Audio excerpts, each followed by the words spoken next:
Broadcasting from Manhattan Beach and the World Wide Web, you're listening to CHSR, HealthyLife.net. As a service to our listeners, this program is for general information and entertainment purposes only. CHSR, HealthyLife.net does not recommend, endorse, or object to the views, products, or topics expressed or discussed by show hosts or their guests. We suggest you always consult with your own personal, medical, financial, or legal advisor.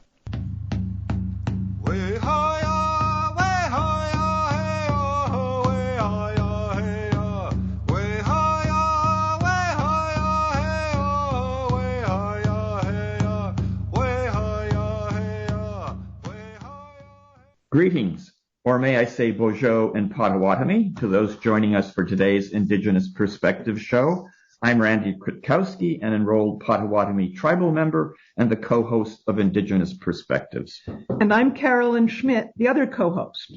For our land acknowledgement, we recognize Vermont, where we are, as part of Indokina, the unceded traditional territory of the Abenaki people, who for centuries have lived on the lands now included in present-day northern New England and southeastern Canada.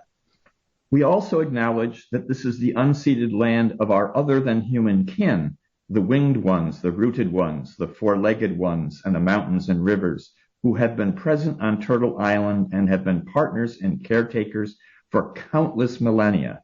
They were here before the arrival of any of the two-legged, before the indigenous peoples who came over the Beringian land bridge from Asia more than 15,000 years ago, and before the European two-legged arrived more recently.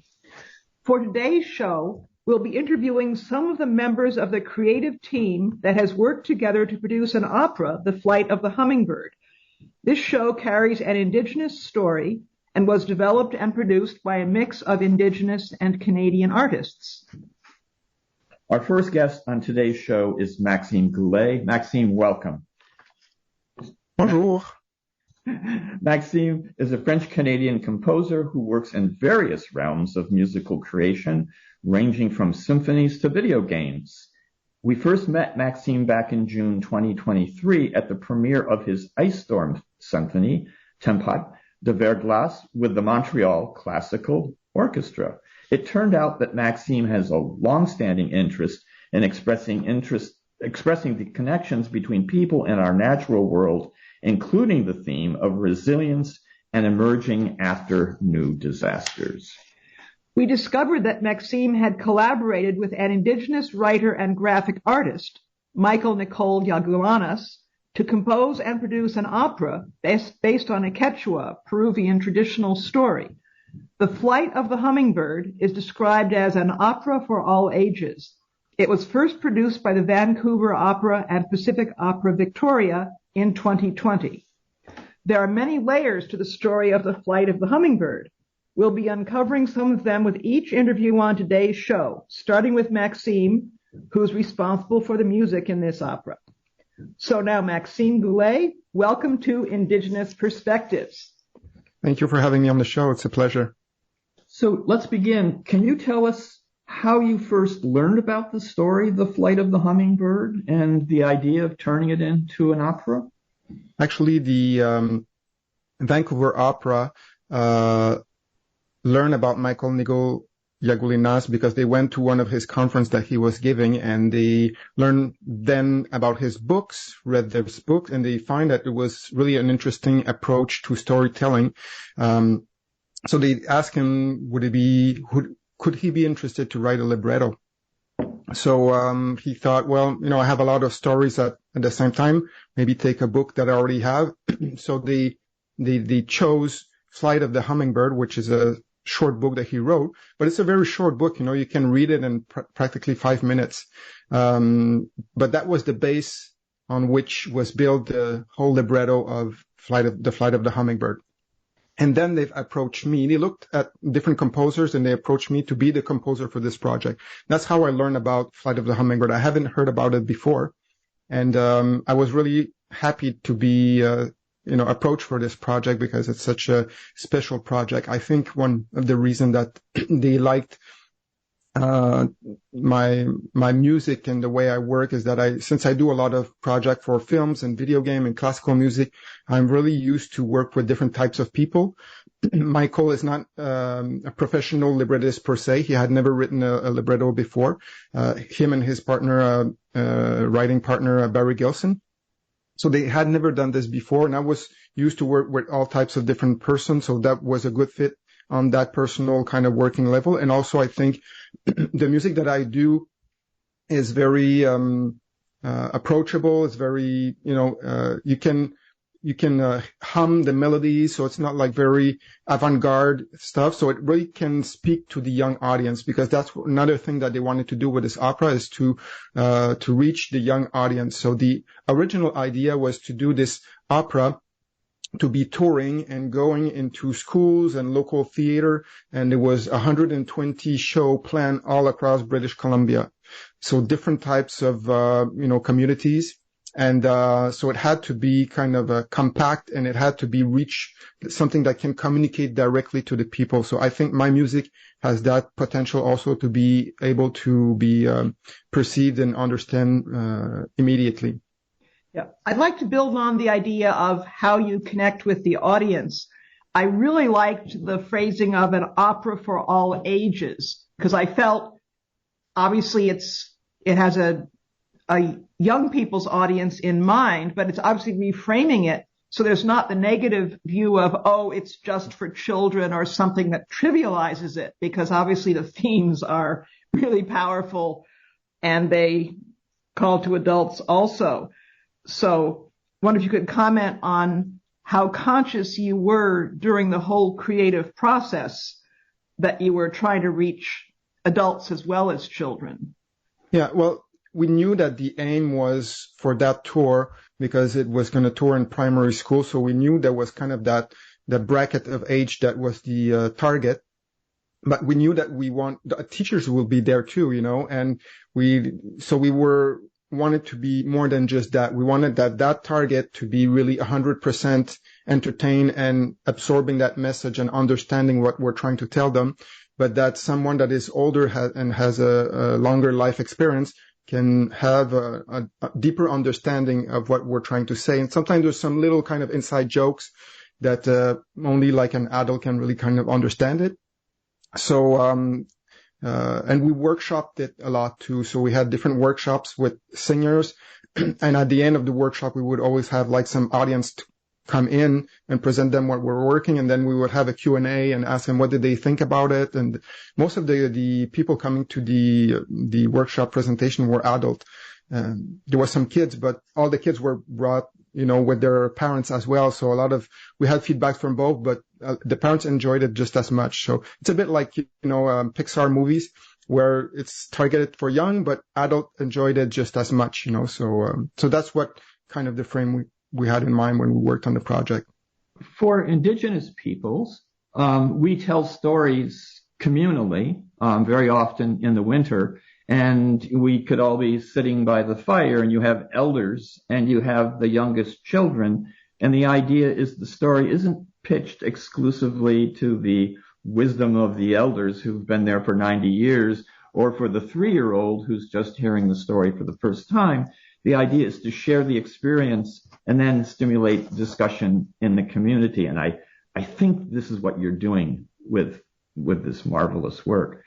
So you mentioned your collaborators. One of the questions I had, and I hope I'm not imposing, my own understanding, is that there's another collaborator kind of lurking in the background, which is Mother Earth. And I think I wrote to you saying when I write as an author, I really feel sometimes like the muses of the other than human kin are directing me in a direction, and even delivering messages. Did you have any sense of nature being a partner in this? I mean, this is very Canadian piece, as is your Ice Storm Symphony. How much does Canada come into the story? Well, the nature and elements are really present in both of the works for Flight of the Hummingbird. So in a nutshell, the story is that there's a forest fire and all the animal escape except a hummingbird that goes from the river to the forest and drop by drop try to stop the fire, and all the animals are saying, "What are you doing? You're crazy. You're going to burn yourself," And she says, "I'm doing what I can." And that story finished there. We don't know if she succeeds or not, but she's just doing what she can. And so that was kind of the starting point of that story. And so there's these elements of the fire that is really present, the smoke, the water is really present as well, the air because it's a flying bird. So all these kind of elements are really important and were really an inspiration in the way we would lay down the music and the story on it. And for the Ice Storm Symphony, of course, the wind is very present, and the symphony. When you listen to the recording, I had all the musicians doing some wind effects. So some instruments like the brass, they just blow in it and just do like, and sometimes others just with their voice, the violinists, since they don't have something to put in their mouth, they just with their mouth. But if you have 80 people doing that, it really sounds like a great wind, coming in. So you have these kind of wind effect. It's very present in the first movement, but it kind of makes a tie between each of the different movements of the symphony.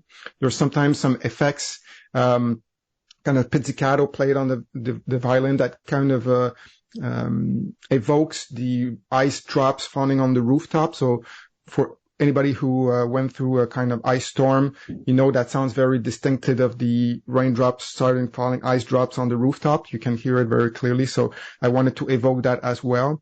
So yeah, I was really inspired by nature and elements and the power of nature also. So that was one thing that I liked about having a symphonic orchestra to express this piece, is that to tell that story is that a symphonic orchestra is very powerful, and nature is very powerful as well. So I had a lot of possibility to evoke and to share that energy to the audience. So and it was interesting also because most of the musicians that played on the concert and on the recording had experienced that historical ice storm of 1998 in Canada. So it was even more interesting for them and more evocative and, connecting the dots. So, go ahead. So Canada is in the midst of what we on the U.S. side of the border envy, which is a long process. Some people think it's taking too long, of truth and reconciliation, coming to terms with its colonial past. And certainly many of the themes you're discussing are about truth and reconciliation, not just with First Nations people, but with Mother Nature herself. How does truth and reconciliation work its way into what you're doing? Well, the flight of the hummingbird has a lot of areas, a lot of little, what we can say like a song. And one of the songs is Song of Persistence. And these songs talk about Indigenous people all over the world trying to keep what's good from the world to be able to share it with others. And it's a very touching moment in the opera. And it kind of stands out also, that area. And one of the singers that was singing this area during the workshop is called Melody Courage, and she will be singing this area with the opera Kelawa in 2024, and in a show that talks about truth and reconciliation. So they will talk about the almost 100 recommendations and how are we just down to 15 recommendation done.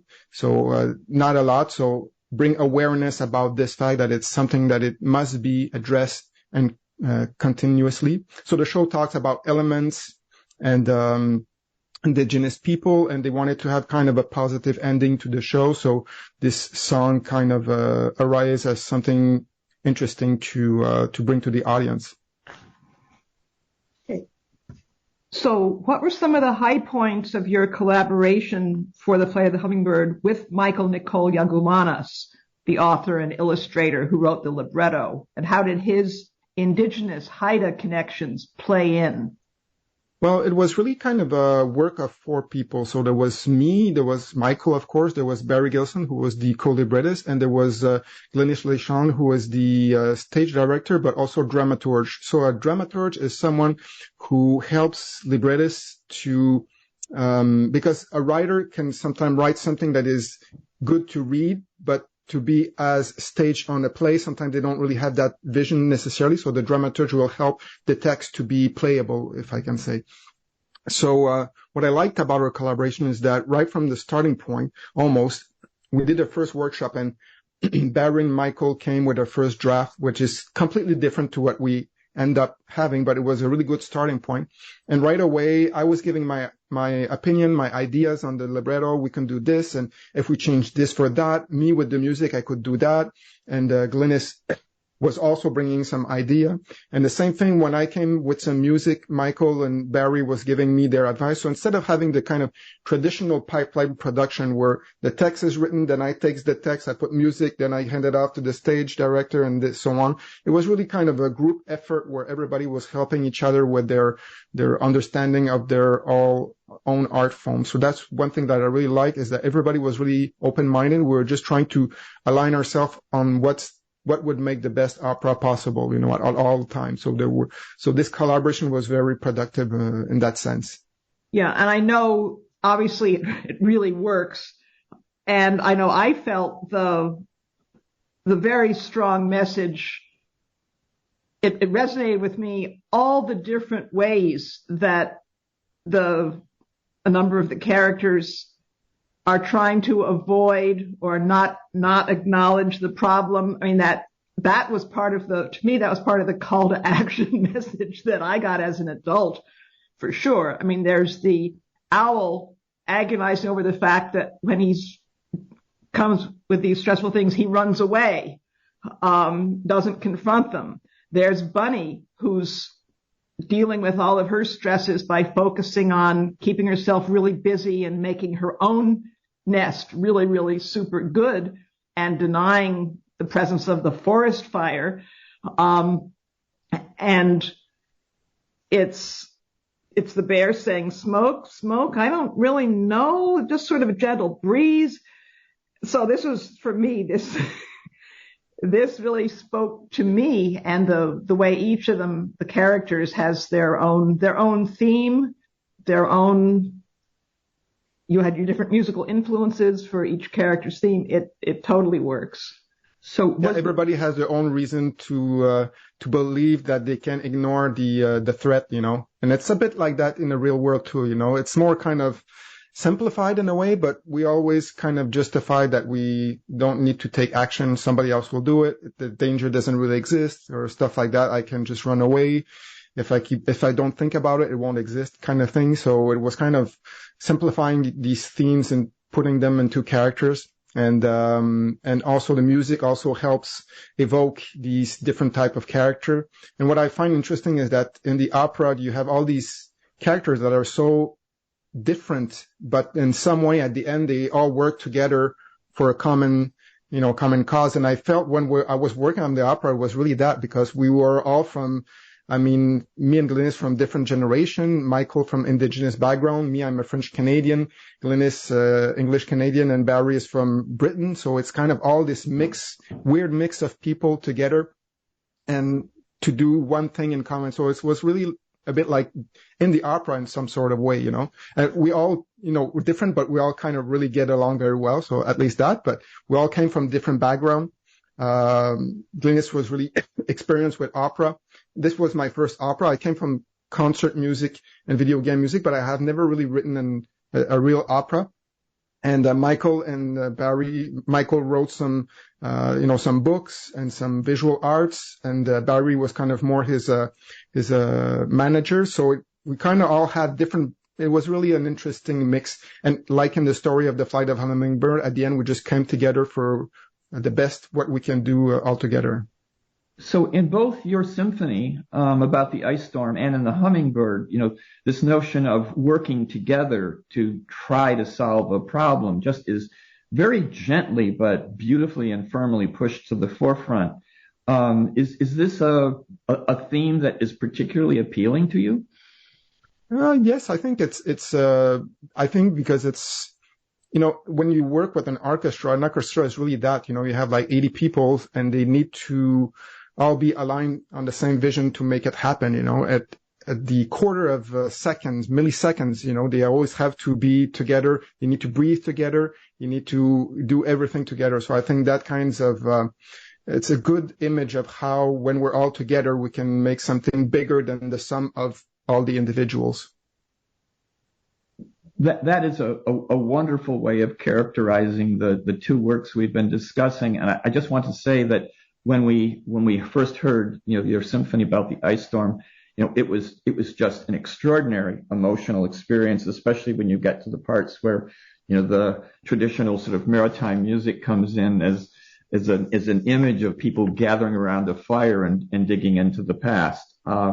I feel like I'm meeting a young Anton Dvorak, who came to this new world and discovered what it had to offer. And, here you are acting in the spirit of really expressing what the quote unquote new world has to tell us, its own stories. I congratulate you and thank you for what you've done. Thank you very much. So, this concludes the first segment of this version of Indigenous Perspectives. Thank you very much, Maxime Goulet. My pleasure.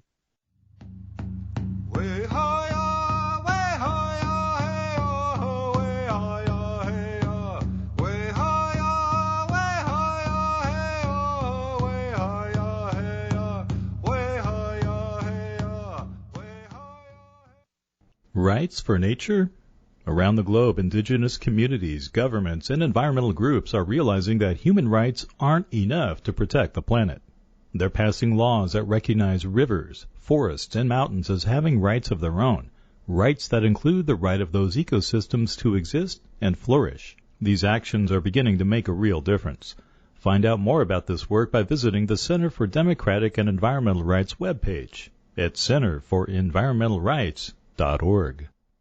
Period poverty. If you don't know what it is, you should, because you can help. 1 in 4 American women struggle to purchase menstruation products this year, resulting in missed school and even loss of income. The Native American women's nonprofit, Quebec Society, cares enough to give Native American students and communities their period products, and they do it across North America. Please help women with your time, donations, or supplies to maintain their dignity and celebrate their strength during moon time. Visit quecsociety.org. That's KWEK Society.org. Listen up. The source for information and inspirational items about the struggle and wisdom of indigenous people is the Syracuse Cultural Workers. They are committed to peace, sustainability, social justice, feminism, and multiculturalism, and they create beautiful visual materials like calendars, t-shirts, cards, and more, including their greetings and thanks to the natural world accordion poster that offers daily grounding for our relationship to the earth and its many fellow beings. Get so many wonderful items. Go there now. SyracuseCulturalWorkers.com. Randy Krakowski's book, Without Reservation, describes his spiritual awakening as a Native American. It's a powerful, life-changing story where Randy shares his journey into the realm of ancestral Native American connections and explores his encounters with Mother Earth. The book actually helps you how to reconnect with your ancestors to rekindle your access to ancestral wisdom and nature. Available in print, ebook, and audiobook format. Get Without Reservation by Randy Krakowski from all major booksellers. For more information, visit randykrakowski.com. Citizen Potawatomi Nation's Cultural Heritage Center, located near Shawnee, Oklahoma, features 11 immersive galleries with digital and interactive exhibits. Visitors learn about the tribe's history from origin to modern days and gain an understanding of Citizen Potawatomi oral traditions and lifeways. Admission is always free. Open Monday through Friday from 8 a.m. to 5 p.m., Saturday 10 a.m. to 3 p.m. Visit the Cultural Heritage Center on the web at PotawatomiHeritage.com.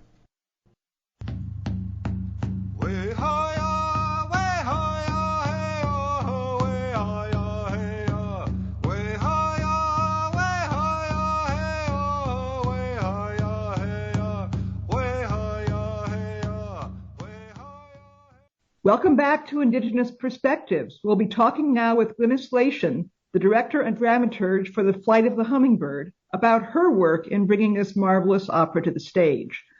Glynis has a long and distinguished career in opera and theatre. Born in Aberdeenshire, Scotland, she immigrated to Canada as a child and grew up in North Vancouver. She is now based in Victoria, British Columbia, the traditional territory of the Algonquin-speaking peoples. In addition to her long-standing connection with Pacific Opera Victoria in British Columbia, she's directed operas, plays, and films across Canada. She'll be talking with us today from Niagara-on-the-Lake, Ontario, where she's directing performances at the Shaw Festival. So, welcome, Glynis. Lovely to be here.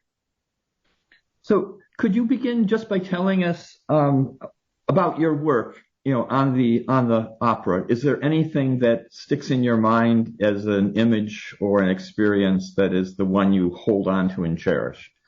Well, I cherished the role that I've been given as a dramaturge. It's an interesting role.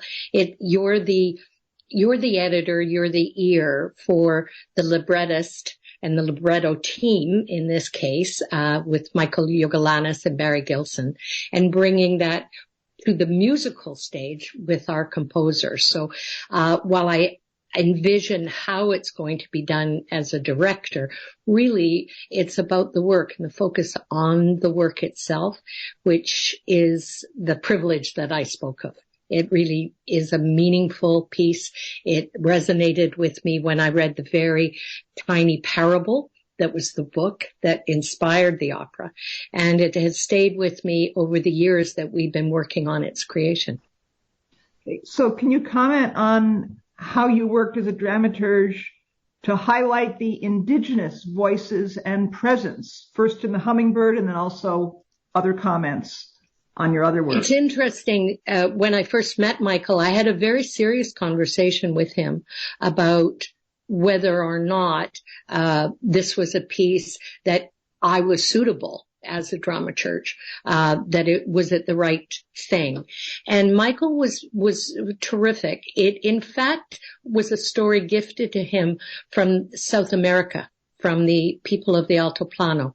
So it's not specifically Haida. If it were, I would be an enthusiastic bystander and supporter of the piece.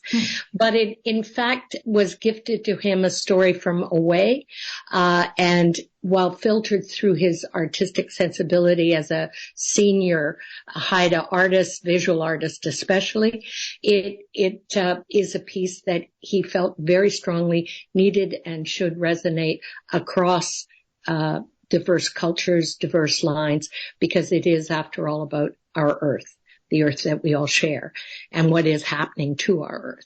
So that became the conversational model for us, and to bring our own insight, our own sensibility to the work, as always respectful of the original creator, who is, of course, Michael. And he drove the visual imagery that we use, the idea of imagery, but he was also fascinated by theater itself. That's not his realm. So that became a really interesting and dynamic aspect. What theater can provide, what we can do, ideas for Michael. We would go and see some productions and share, see, this is what a light can do, this is what video can do. There's all kinds of applications that we were interested in playing with. So as was the decision, very deliberately, to have Maxime as our composer, not a First Nations composer, but rather someone who comes from another and very different, very rich culture in Quebec. And I think the strength of the creative team, perhaps, I hope anyway, has been bringing all these various backgrounds to work on the singular vision for the flight of the Hummingbird. I love your description of combining different cultural perspectives, because, I walk in both worlds and seem to live part of the day in one and part in the other. And I like to view myself as a bridge builder. And, there are tensions out there in the Indigenous world, saying everything must be done by Indigenous people. But I find that working with people who are not born in and of the Indigenous world, very often it raises opportunities for getting the message across that doesn't always work if it's only in an Indigenous voice. Sorry to interrupt. No, please, go ahead. It's complicated, isn't it? And it is complex, and it a dialogue that's ongoing. It needs to be open and honest and deeply passionate. That's why I said I would only have been comfortable if Michael hadn't welcomed me into the process. As much as I was intrigued, as much as I was excited.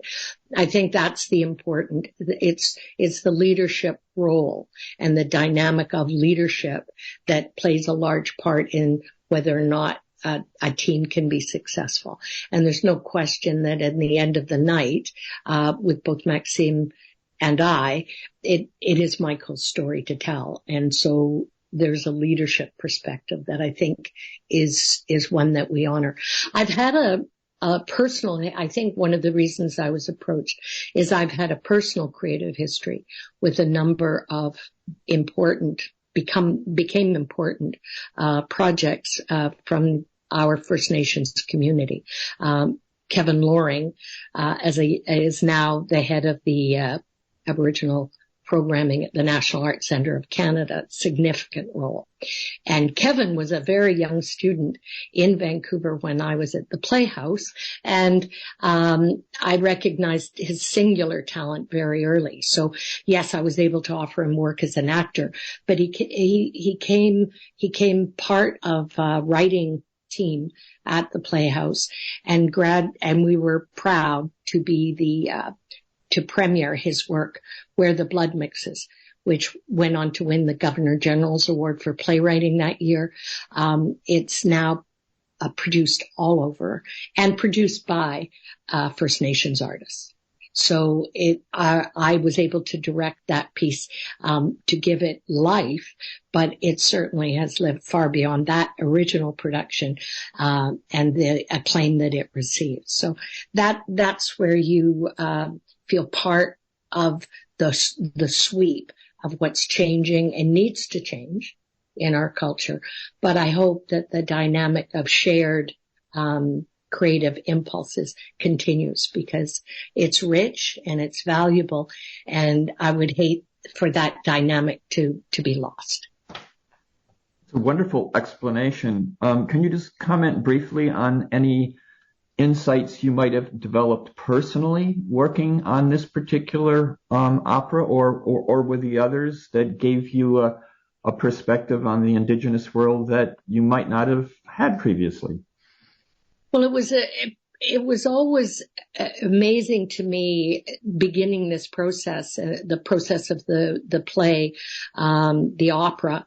How do we tell this story? How do we make the story as simple as that parable, yet as complex and visually dynamic as theater needs and wants to be?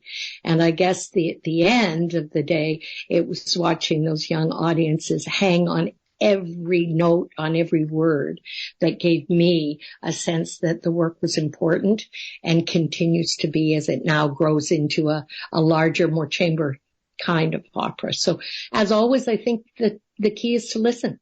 Listen to the audience and their response. Listen to your creative partners, their needs, their ideas, what they might not be able to articulate, but what they're feeling strongly about. And I think from the silences and the pauses of listening carefully, something special can be created. Well, thank you very much, Glynis. We've been talking with Glynis Lation, the director and dramaturge of The Flight of the Hummingbird. Thank you so much. Thank you.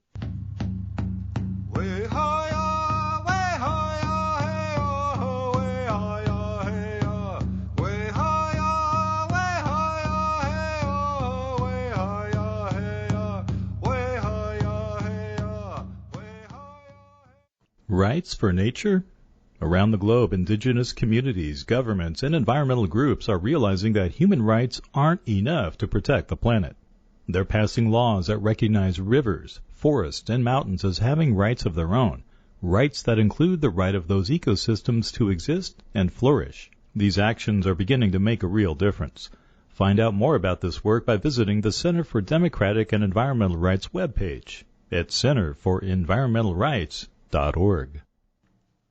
Randy Krakowski's book, Without Reservation, describes his spiritual awakening as a Native American. It's a powerful, life-changing story where Randy shares his journey into the realm of ancestral Native American connections and explores his encounters with Mother Earth. The book actually helps you how to reconnect with your ancestors to rekindle your access to ancestral wisdom and nature. Available in print, ebook, and audiobook format, Get Without Reservation by Randy Krakowski from all major booksellers. For more information, visit randykrakowski.com. Located near Shawnee, Oklahoma, Citizen Potawatomi Nation is Potawatomi County's largest employer with a rich history and culture as a sovereign Native nation. Learn more about CPN by visiting its website, which includes information on services for members, tribal enterprises, government and constitution, the newspaper, and much more. All at Potawatomi.org. That's Potawatomi.org. Period poverty. If you don't know what it is, you should, because you can help. 1 in 4 American women struggle to purchase menstruation products this year, resulting in missed school and even loss of income. The Native American women's nonprofit, Queck Society, cares enough to give Native American students and communities their period products, and they do it across North America. Please help women with your time, donations, or supplies to maintain their dignity and celebrate their strength during moontime. Visit quecksociety.org. That's KWEK Society.org. Don't get angry. Anger is a negative emotion that suppresses your immune system that may cause health problems. Make a positive difference by working together to protect and support your family, friends, and community. Take a break from the dark side. Uplifting and enlightening. Listen to the positive side of podcasts. hrnradio.com.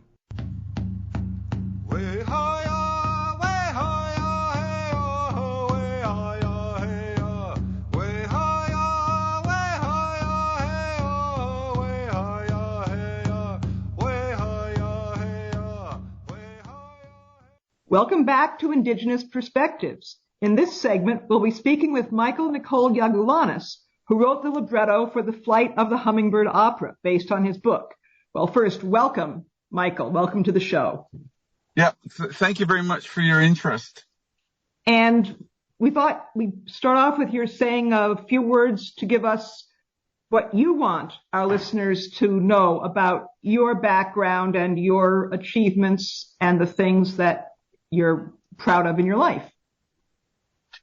Well, much of the work that I'm doing in the last couple of decades has been international in scope and based in visual arts, and now includes the opera Flight of the Hummingbird. It's all grounded in geography, though, and that geography is an archipelago of 144 islands located off the west coast of Canada, and immediately south of Alaska.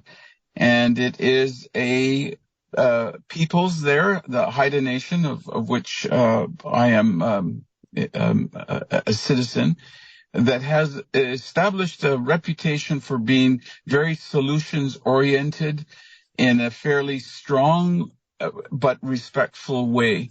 And so those are the attributes that I try to apply in my work internationally and in the visual arts.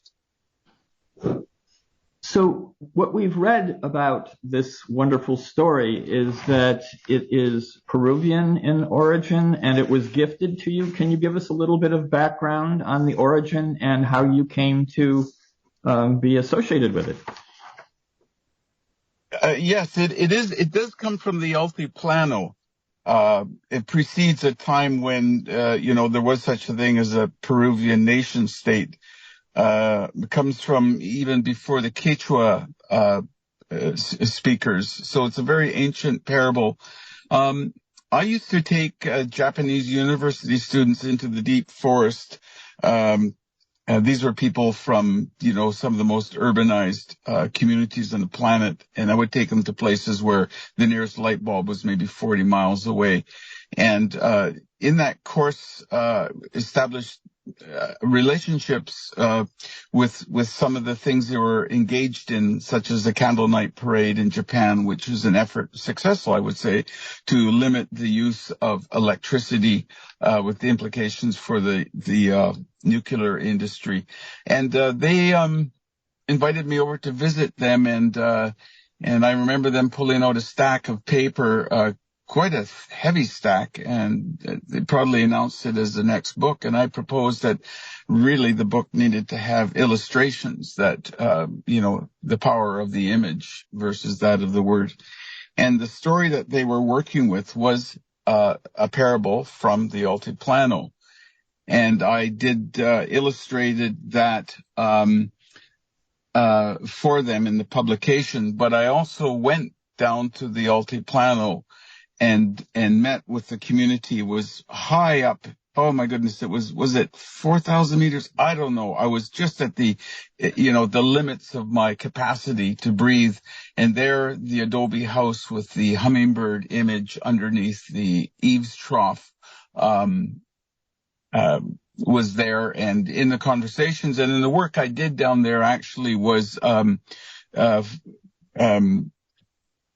helping them make connections with other agricultural communities as part of a work that I did out of the United States for 10 years with a foundation called the Christensen Fund, and where we actually fund communities, resilient communities, based on the premise that if a community has been, as we have in Papua New Guinea, where we also worked, if a community has been around for 50,000 years, with agriculture, it may be they have something to teach us. And so let's get behind and try to keep them resilient. I guess the motto for that period of my life was, if the planet was a ship, we invest in the lifeboats. So it was out of that relationship that was gifted the use of the story. And I kind of like this because it's a connection between various, very different parts of the planet. You have a Haida from the North Pacific, working with the Altiplano indigenous peoples, the source of the potato, for example, very ancient, and persistent cultures, along with, the Japanese, environmental groups. So this is how the story sort of fell into a publication here in Canada. So, Michael, building on the Japanese connection you just mentioned, you're known for pioneering the Haida manga style, a fusion of indigenous visual traditions from the Pacific Northwest and the Japanese graphic storytelling of manga. Can you comment on the hybrid nature of this style and why it works so well to engage readers and audiences? The reason why that I do the manga, Haida manga, is a nod to a historical time when it was a dangerous time to be an indigenous person in the Canadian embrace, the British embrace at that time, I suppose, in the late 1800s, when men from my village, in fact from my own family, traveled to Japan as part of the pelagic sea fur seal hunt, and came back. And even as a younger man in the 1960s, I heard stories of how amazing it was to be into a world that was so different and yet so respectful, where people could walk into any store, you could walk into a restaurant, you could freely move around the society without judgment. Meanwhile, here in North America, toilets, there were no toilets for indigenous people. There was signs on cafes saying no dogs, no Indians. I mean, the systemic racism was very oppressive, and Japan was a place of relief and welcome. And I had to compare that to the North American story, which has changed a bit, thank goodness. But there was a time when people of Japanese descent were incarcerated simply because of their ethnicity. And I had to reconcile these two ways of looking at the same community. And I wanted to thank Japan, essentially, for being such a place of refuge for my own family during such a terrible period. Michael, you keep touching either directly using the word or in your work on the theme of resilience. Can we close out with your return to that theme? Because it seems to just appear again and again, and you do just a fabulous job. The Flight of the Hummingbird parable, which has a hummingbird trying to put out a fire ends without us ever knowing whether the hummingbird was successful. We don't know if the hummingbird got burnt in the flames or whether the fire was put out. And the lesson there is it doesn't matter the outcome. We are so ingrained in thinking we can manage everything around us that we lose sight of it's not about managing the end result. It's how we play. It's the type of relationships that we have. We are not wise enough to predict results. And so this is the call to action, to become engaged in the world, not to waste oxygen. Wow. Michael, that's a wonderful and strong conclusion for this segment. Thank you very much. We've been talking with Michael Nicole Yagulanis, the librettist for The Flight of the Hummingbird. Thank you very much, Michael. Miigwech. Okay. Talk to you again, I hope. Thank you. It was just unbelievably crystal clear and articulate. And congratulations and miigwech, as we say in Potawatomi, for the work you do. Okay.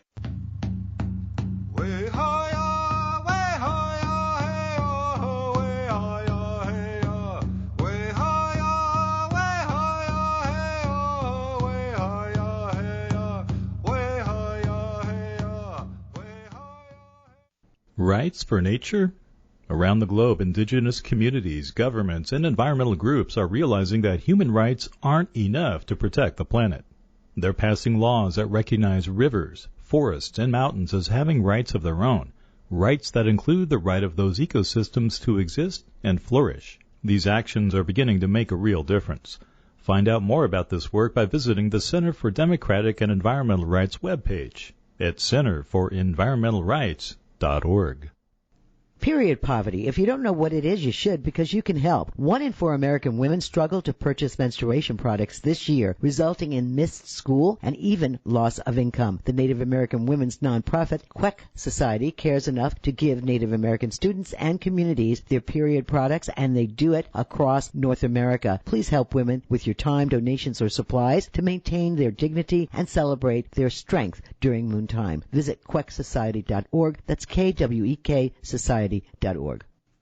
Listen up. The source for information and inspirational items about the struggle and wisdom of Indigenous people is the Syracuse Cultural Workers. They are committed to peace, sustainability, social justice, feminism, and multiculturalism, and they create beautiful visual materials like calendars, t-shirts, cards, and more, including their greetings and thanks to the natural world accordion poster that offers daily grounding for our relationship to the earth and its many fellow beings. Get so many wonderful items. Go there now. SyracuseCulturalWorkers.com. Randy Krakowski's book, Without Reservation, describes his spiritual awakening as a Native American. It's a powerful, life-changing story where Randy shares his journey into the realm of ancestral Native American connections and explores his encounters with Mother Earth. The book actually helps you how to reconnect with your ancestors to rekindle your access to ancestral wisdom and nature. Available in print, ebook, and audiobook format. Get Without Reservation by Randy Krakowski from all major booksellers. For more information, visit randykrakowski.com. Citizen Potawatomi Nation's Cultural Heritage Center, located near Shawnee, Oklahoma, features 11 immersive galleries with digital and interactive exhibits. Visitors learn about the tribe's history from origin to modern days and gain an understanding of Citizen Potawatomi oral traditions and lifeways. Admission is always free. Open Monday through Friday from 8 a.m. to 5 p.m., Saturday 10 a.m. to 3 p.m. Visit the Cultural Heritage Center on the web at PotawatomiHeritage.com. Where positive people and radio unite. HealthyLife.net.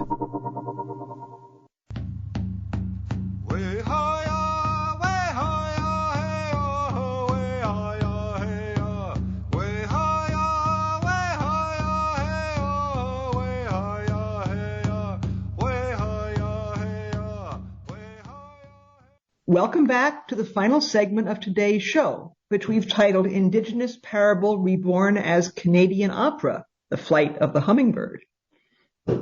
So let's start with the idea of rebirth and why we chose that for our title. We feel that really this parable has undergone a journey from the Altiplano and the Andes Mountains, and in a sense has been reincarnated or reborn through generations of storytelling, probably at its origins, and then made into a graphic novel by a Haida Canadian artist, Michael Yagulanis, and then ultimately made into an opera with a multicultural team whom we've had the privilege of guesting on the show. So this leads to the question of why has the story been so enduring even through all of these permutations? Well, I think for one thing, it has a multi-generational appeal. People of different ages and levels of sophistication can connect with it. And as I understand it, originally the opera was conceived as mainly for children, and the idea was to tour British Columbia doing performances in schools. But the creative team that produced the opera realized that adults in the audiences were responding very positively. The characters and their dilemma can be understood by everyone on a variety of levels. So it's now subtitled An Opera for All Ages.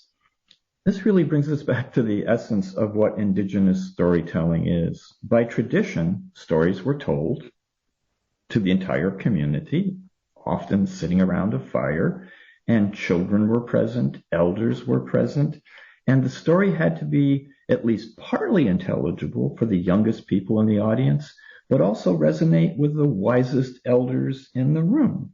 So the idea here is that generations are transmitting and giving the wisdom they have to the next generation for whom these might be new insights. So Carolyn, what were some of your reflections on the story? What insights did you see coming out of this? Well, one theme I got was the importance of humility that all human beings should have dealing with the natural world. The force is much larger than we are. We can't fully understand them. We certainly can't control them. And we're deluding ourselves if we pretend that we can. That hit me pretty hard. Well, that's really a major theme today in Indigenous culture, the notion that Western science, no matter how much it studies something and re-studies it and reevaluates it and does more investigation, doesn't completely and totally understand the natural world, and certainly not to the point where we can dominate it. So what is beautiful, I think, about this opera is that it is bringing back an Indigenous perspective which recognizes simultaneously the paradox that Mother Nature gifts us, reaches out to us, heals us, restores us, sustains us, but also there's an Indigenous understanding that the very Mother Nature that provides fish from the sea is a danger sometimes to the fishermen, that the very forest where we find the wild animals can be dangerous to the humans who live there, that the very forces of nature, such as fire that can revitalize the forest, as the opera demonstrates, can also be threatening both to humans and our other than human kin. This was a kind of a contradiction for Western logic and science, but it is not a contradiction. It is a conundrum with which Native Americans have lived. So we have the fire and the ice in Goulet's two productions being harmful, but at the same time, as we've discussed on other shows, Indigenous people can also view these as part of, the ecosystem restoring itself. I think also part of an idea, at least in mainstream society, of children's stories is often that, they're going to always have a happy ending and they're going to be sort of sentimental and so forth and so on. And this story certainly is not sentimental. It doesn't have any guaranteed ending, yet it is accessible. It draws you in and it makes you think. Yeah, it's Little Red Riding Hood not knowing how it ends. Wolfie's Little Red Riding Hood or Little Red Riding Hood escapes.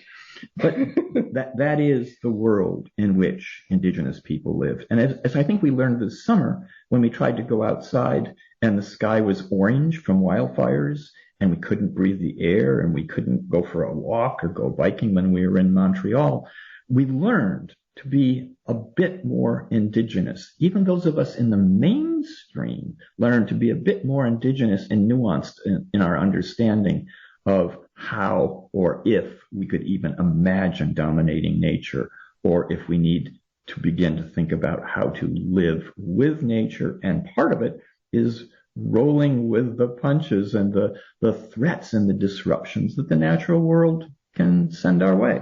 And I'd say also, for me, the wildfire, the fires, the smoke, the weirdness and the dangers of being outdoors in Vermont, coming from wildfires in the Canadian forests, also knowing they're related to climate change, it does bring home the idea of we're all connected.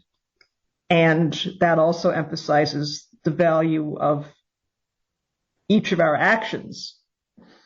So I think one of the things that we're taking away from this podcast, above and beyond the kind of moral and traditional ecological knowledge aspects that we just mentioned, is that this production of The Flight of the Hummingbird is the epitome of the concept we've discussed many times on previous podcasts. And that is the notion that respectful sharing and borrowing of offerings of indigenous culture, as happened in the production and creation of the story in the opera, is something that does not harm the original culture where the story originates. It is a gift to the mainstream culture. And we're really, really grateful and fortunate to have people like the creative team who made this opera to bring from halfway around the world a parable that is resonant with us and understandable by us. It's what we so desperately seek in our culture at this time. So we want to thank Michael Yagulanis, Glynis Lation, and Maxime Goulet for participating in this Indigenous Perspective show and for bringing this Indigenous parable into our household and to mainstream non-Indigenous culture and audiences. I hope this broadcast is giving you time and space to reconnect with your roots and Mother Earth and your ancestral roots. Before your busy day distracts you from this moment, we encourage you to reach out and feel the presence of living flora and fauna, our animate kin, and perhaps even that of our ancestors and others who have walked on. Allow yourself to touch their presence, capture that moment, and hold on to it. And write to Randy, let him know about your experience if you wish, or with any questions or suggestions you have for these shows. He can be reached at his email, randykritkowski@hushmail.com, or through his website, which is www.randykritkowski.com. So until our next show, miigwech, thank you, and goodbye. Miigwech.